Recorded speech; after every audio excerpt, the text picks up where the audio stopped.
Giving in to food cravings will block you from healing. Okay, this is what happened to me for a number of years. I started to get a little bit better when I started drinking the colostrum, get out of the moldy house, and didn't realize that, man, these food cravings were going to be tough. I always would justify them. I think I need more protein, I need to gain weight, I need more fat, I need to look more buff, I need to whatever it was in my mind.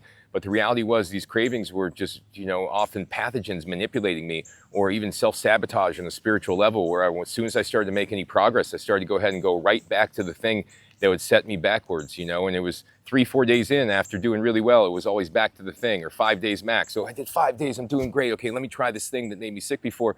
And I realized this is just not the way you heal in the end. This is what keeps you stuck in a loop and unable to heal. So you got to realize anything that you crave is going to be bad for you. That is a sign that you have a low-grade immune sensitivity to it. The more you crave it and the more you have a problem with removing it, then the more that it's a problem, okay? The more that your mast cells are aggravated by it. Trust me, I know this particularly myself. I went through a number of different addictions to foods and substances and all these things, and the craving was similar across the board. Anything you crave, you got to remove, okay? So this is why I created the diet that I created, which is, the safest of all diets for people who have mast cell activation, histamine intolerance, chronic illness, etc. They're mast cell friendly foods that are hypoallergenic. They have a simple protein structure, so they're easy to break down. They have a lower probability of causing immune reactions in the blood because they're easy to break down.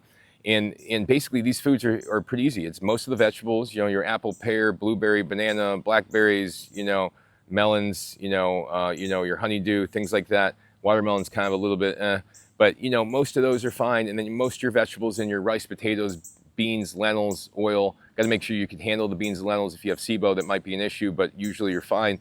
But those are usually the best foods to start off with. They're the simplest. They're simplest, the best way to be able to really beat this whole situation overall. So if you have questions, reach out to me. My website is endsickness.org. I got plenty of videos. My website has endless content for you to learn how to heal yourself. Thanks for watching.